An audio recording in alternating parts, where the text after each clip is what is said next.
熊宝宝睡觉时不慎滚下了山坡，与妈妈彻底走散。孤身一雄的他在森林中跌跌撞撞，正试图寻找回家的路，却意外遭遇猎人的追击。队长伊万手中紧握着猎枪，眼神冷峻而专业，他的身后跟着几个手下和几只猎狗。伊万瞄准猎物正要开枪，女儿达莎却不小心跑到了枪口前，让小熊躲过一击。小熊仓皇地逃到悬崖边，伊万示意众人保持安静，自己则拿着捕兽网缓缓靠近。看着逐步逼近的人类，小熊惊慌后退，脚下一滑，不慎踩落一块巨石，随即坠入湍急的河流中。他随着激流一路冲下，直到被冲到一处浅滩，才艰难地爬上岸边。小熊朝着远方吼叫，仿佛正在呼唤妈妈。第二天，正在送货的飞行员斯拉瓦突然听到机舱里传来一声野兽的低吼。斯拉瓦以为自己产生了幻觉，直到他转过头，看到了这辈子最不可思议的一幕：一只棕熊幼崽正蜷缩在后面，用那双琥珀色的眼睛死死地盯着他。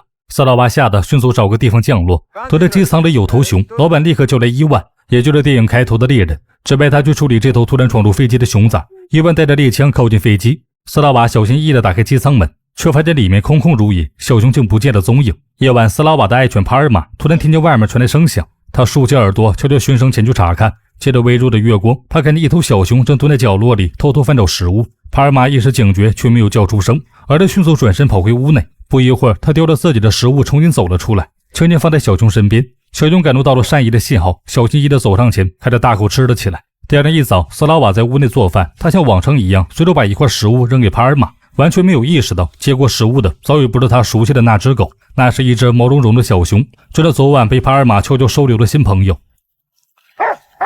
帕尔玛，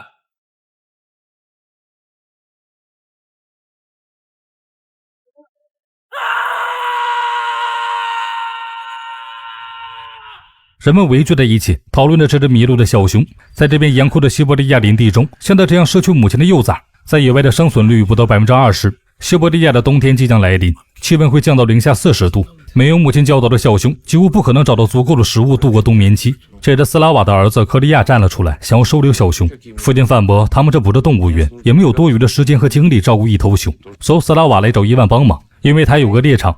Я по поводу диких животных. Что хотели? Вы медведю себя держите?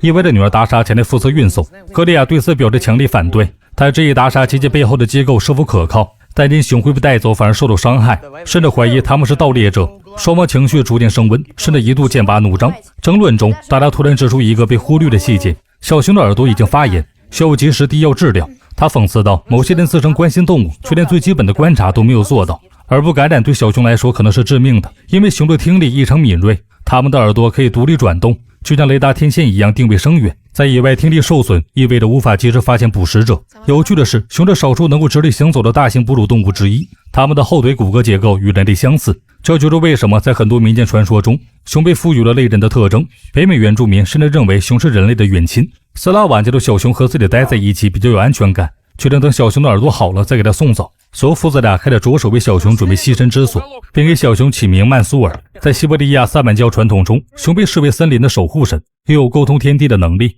给熊起名是一种古老的仪式，象征着人与自然的契约。帕尔玛与曼苏尔的友谊展示了自然界最神奇的现象之一。科学研究发现，狗能分泌一种叫催产物的荷尔蒙，这种物质也被称为爱的激素，能够促进不同物种之间的情感联系。在接下来的日子里，曼苏尔逐渐适应了新的生活环境。这天，斯拉瓦接到了电话通知，他被要求携带证件，在2天后的早上9点准时到部里报到。虽然不是被正式调回工作岗位，但他被选入一项国际飞行员交流项目，前往捷克斯洛伐克进行为期1年的任务。斯拉瓦激动地感谢上司时，下一秒却被告知这次调令家人不能同行。斯拉瓦显得为难而急切，最终在上司的压力下，斯拉瓦同意了。下午，斯拉瓦亲自准备了一桌晚餐，邀请家人围坐。主人有些意外，毕竟在这个家里，担任亲手做饭往往预示着有什么事要说。在一边调侃与半真半假的担忧中，斯拉瓦终于坦白了，他收到了来自莫斯科的电话，自己即将被调回民航体系，将前往国外直飞。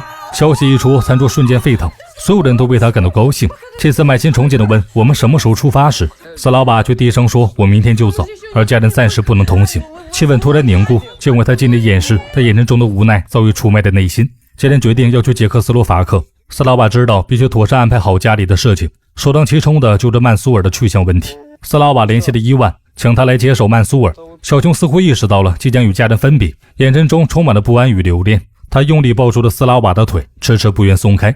伊万接着道：“熊会被先送往狩猎管理局进行过渡安置，等情况稳定后再转交到动物园。”流程听上去合理而冷静，但现场的气氛却因为这种突如其来的告别而变得沉重。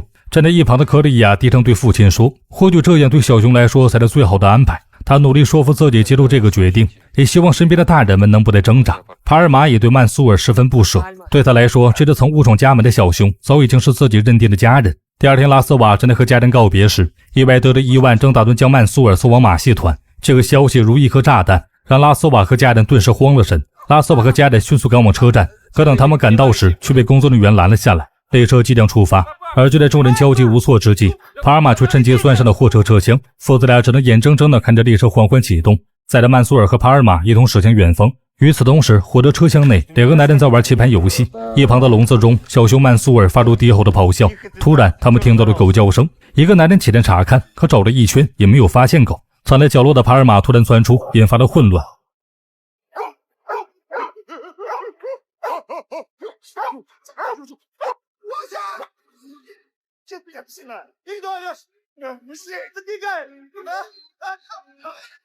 帕尔玛冲破控制，用嘴打开了笼子。两个男人见状，打开车厢门，直接跳车跑路了。而曼苏尔与帕尔玛则毫不迟疑，一同跃下列车，冲向了茫茫林野。斯拉瓦找到伊万算账，伊万抱怨自己好心帮忙，如今却被闯进家门当中训斥，使得斯拉瓦既不懂规矩，也不懂感恩。斯拉瓦意识到在这里争吵没有意义，当务之急是找到帕尔玛和曼苏尔。他警告伊万，如果那两个小生命出了什么事，他绝对不会善罢甘休。可对方显然并不在意。斯拉瓦回到家，准备出发进山搜索，家庭内部却因为是否全员通行再度起了争执。斯拉瓦坚持自己一个人去找，但家人们显然不打算让他独自承担。就在这时，前同事听到消息赶了过来，他接到上级电话说孩子丢了，但很快真相水落石出，搞错的根本不是孩子，而是动物。帕尔玛和曼苏尔才是真正的走失者。得知真相后，前同事还得决定帮忙，他轻声问父亲伊万：“曼苏尔真的能在野外活下来吗？”伊万不解地质问他为何给一只野兽取名字。在他眼里，动物是动物，不该被赋予人的情感。而达莎则沉默地站在原地，眼神复杂。伊万提醒达莎不要对一头野兽抱有太多感情，他坚称曼苏尔始终是野生动物，他不会理解人类的名字，也不需要同情。一旦开始用人的方式对待野兽，就容易误以为他是可以亲近的，进而放松警惕。而那一刻正是他伤人的时机。达莎低声应下，情绪却难以平复。随着众人步入森林，搜救正式开始。清晨的西伯利亚原野森林被薄雾笼罩着，这片世界上最大的针叶林带，占地超过1200万平方公里，相当于整个欧洲的面积。鸟鸣声此起彼伏，其中最特别的是西伯利亚山雀的叫声。这种鸟能在零下60度的极寒中生存，它们的羽毛结构比北极熊的毛发还要保暖。众人呼喊着帕尔玛的名字，也能陡峭的山坡小心前行。前同事告诉大家，在斜坡超过30度的地方要缓步而行，还开始讲述自己曾在阿尔泰跟随萨满修行的奇遇经历。他只能在那里生活了3个月，从一位萨满身上学会了用全新的方式看待世界。虽然斯拉瓦半信半疑地打趣他是不是跟着敲鼓跳舞，但热尼亚只是微笑，似乎相信自己已掌握了一种超越常识的智慧。很快，众人在林中发现了帕尔玛和曼苏尔的足迹，大家激动不已，顺着痕迹一路追踪，希望能尽快找到他们。而此时在林中流浪的一熊一狗被一头狼盯上，帕尔玛警觉地挡在曼苏尔身前，几张对峙一触即发。危急时刻，护林员急着赶到，开枪吓跑了狼，成功救下了帕尔玛和曼苏尔。他将这对特殊的伙伴带回了自己的小木屋，暂时为他们提供了一个安全的落脚之处。护理员看着帕尔玛，他回忆起自己曾经养过一条狗格雷塔，也是在与野兽搏斗中丧命。如今看到帕尔玛，他忍不住感慨：你怎么和他这么像？他试探地问帕尔玛：要不我就教你格雷塔吧。至于曼苏尔，他打算将小熊交给伊万，让他决定熊的去向。与此同时，斯拉瓦的父亲正在和热尼亚针锋相对，他质问这个自称懂原始猎法的家伙，到底打算怎么在辽阔的林中找到一熊一狗。而热尼亚则一本正经地回答，说他正在用北美印第安人奥塔瓦族的猎法追踪目标。这番说辞把大家都听愣了。斯拉瓦的父亲更是直言质疑：你到底哪年去过奥塔瓦？脑子是不是被冻坏了？但热尼亚却毫不动摇，坚定自己如今比以往更清醒。他继续讲述奥塔瓦族猎人如何在林中即便感知就能判断出方圆数公里内的动物种类与位置，还能精准锁定猎物藏匿的方向。众人半信半疑，却别无他法，只能继续跟着这位心灵导师穿行在浩瀚的林野之间。接着热尼亚突然停下了脚步，警告众人不能再继续前进了。他自信地宣称雨就要来了，甚至可能伴有冰雹。面对众人的质疑，他表示自己不是推测，而是感受到的，就像古人一样。话音未落，天空便传来一声闷雷，印证了他所言。众人连忙躲到树下，披上雨衣，狼狈地在林中搭起简陋的遮雨棚。西伯利亚的暴雨特别危险，由于永久冻土层的存在，雨水无法快速渗透，容易形成山洪。每年夏季，西伯利亚都会发生数十起因暴雨而引发的事故。帕尔玛为了脱困，奋力从窗户一跃而下，所有绕回屋内，从里面把门打开。一行狱狗再次默契联手，成功逃脱。雨过天晴，众人继续追寻足迹，却没走多久，就被一整片嗡嗡作响的蜂群拦住了去路。众人纷纷将目光投向热尼亚。热尼亚沉思片刻，表情凝重地宣布跑。众人拔腿狂奔，钻入密林之中，使得有惊无险地躲过蜂群的攻击。而独自跑到林中寻找帕尔玛的达莎，瞬间找到了一雄一狗。然而帕尔玛并未停留，而他低声示意达莎跟着他前行。在他的引导下，达莎被带到了一头受伤的狼面前。那头狼的腿被捕兽夹死死夹住，伤势严重。达莎下意识地后退了一步。父亲一直告诫他，野兽不能心软，他们随时可能反咬一口。他原本准备转身离开，却在帕尔玛哀切的目光中停下了脚步。那一瞬间，他动摇了，最终他选择放下恐惧，走向那头受伤的狼。他小心翼翼地解开捕兽夹，用随身携带的布条为他简单包扎了伤口。正在此时，那边护林员持枪赶到，当他得知眼前的女孩是伊万的女儿时，缓缓放下了枪。他告诉达莎，如果不是因为他早就击毙了这头狼，因为那是他深爱的猎犬格雷塔的死因。他始终相信是这头狼将他咬死的。Почему вы решили, что это он? Он зверь, дочка. Они все одинаковые. Неправда. Они разные, как и люди. 达达将曼苏尔和帕尔玛带回狩猎场。伊万见状，再得将曼苏尔关押起来。达达请求父亲放过曼苏尔，因为这只小熊并不是野兽，而是生活在科利亚家的家人。然而伊万丝毫不为所动，眼看小熊即将陷入危险，达达打开了关押帕尔玛的牢笼。帕尔玛迅速冲出。不久后，帕尔玛独自现身在斯拉瓦等的面前，家人们喜极而泣，纷纷围拢过来拥抱他。但大家也意识到曼苏尔并不在身边。帕尔玛焦急地来回走动，似乎试图带他们前往小熊被关押的地方。众人在帕尔玛的引导下来到了伊万的地盘。Что это за место? Плохо дело. Из собак на дикого зверя притравливают, Коля. Чтобы они не боялись и быстро след брали на охоте. Вон, видишь, столб в центре. Ага. К нему приковывают зверя.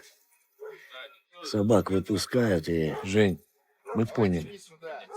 Собрались, не спим! Фролов.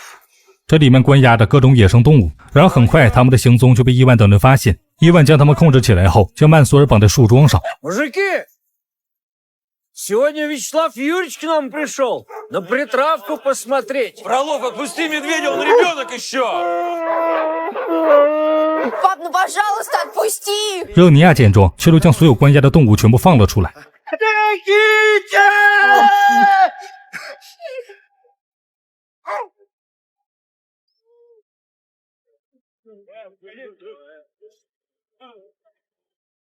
却在此时，一头雌熊出现在众人视线中，它并没有攻击，而是静静地望着曼苏尔。大家很快明白了，这是曼苏尔的母亲。斯拉瓦将锁链解开，小熊缓缓走向母亲，最终扑进她的怀里。然而伊万不肯善罢甘休，他举枪想要开火，大家拼命出声去阻拦他。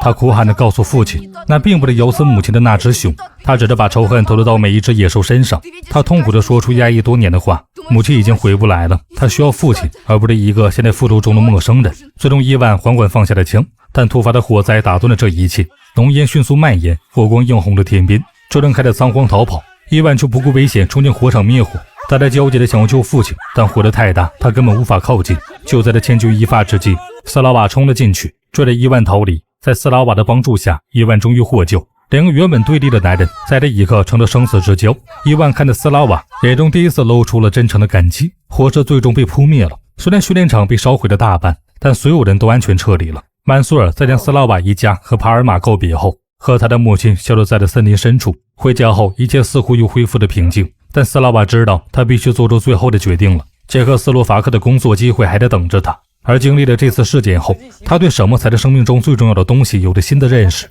当全家人都为他的出发做准备时，斯拉瓦突然宣布了一个惊人的决定，他不去捷克斯洛伐克了。所有人都愣住了，气得不敢相信自己的耳朵。科利亚惊讶地看着父亲，拉斯瓦平静地接着说，经过这段时间的经历，他明白的家人才是生命中最重要的，没有什么比和家人在一起更重要。整个故事最终传达了一个深刻的生态学真理：人类并非自然的主宰，而是生态系统的一部分。真正的智慧不是征服自然，而是学会与自然和谐共处，就像帕尔玛教会曼苏尔生存技能一样。每个物种都在这个星球的大家庭中扮演了独特而重要的角色。